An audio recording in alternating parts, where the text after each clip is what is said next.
Welcome to Baxter Bell Yoga.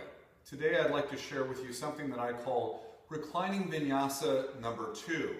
A while back I shared with you Reclining Vinyasa number 1, which is also sometimes known as the reclining hip stretch sequence. And this sequence that I'm going to share with you today combines both some hip opening movements but also some core strengthening. So you might call this reclining hip opening and core strengthening sequence as an alternative.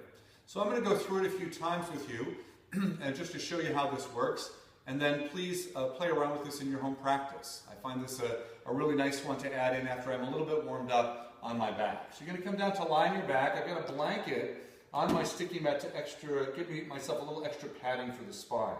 So you're going to come down, and then you're going to go ahead and stretch the legs out long on the floor. On an inhale, take your arms up and overhead.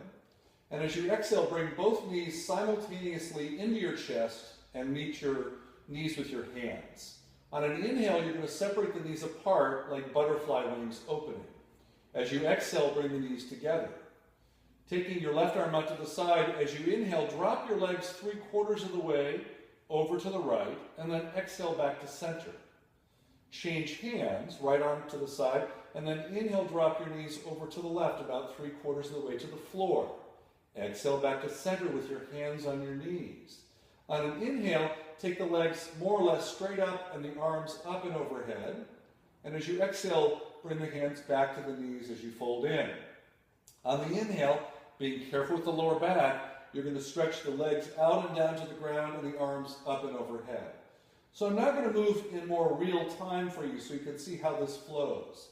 Exhaling, inhaling. Exhaling, inhaling, exhaling, inhaling, exhaling, inhaling, exhaling, and inhaling to the start.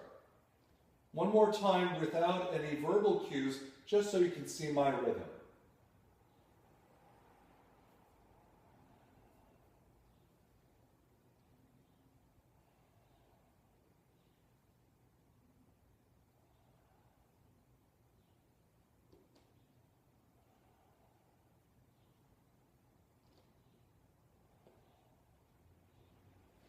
A couple of things to keep in mind.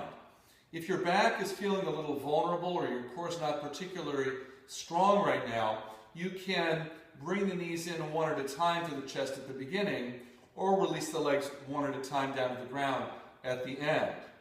In addition, if you find it difficult to straighten the legs all the way up towards the ceiling in that upside down dog shape that's in the center of the sequence, try to keep the knees a little more bent. I'll show you once through with those modifications. So again here, instead of both knees coming in, I'm going to bring one knee in followed by the other knee.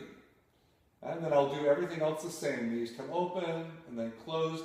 I might even drop my knees only halfway to the side, if that would make things a little bit easier at first, going to each side.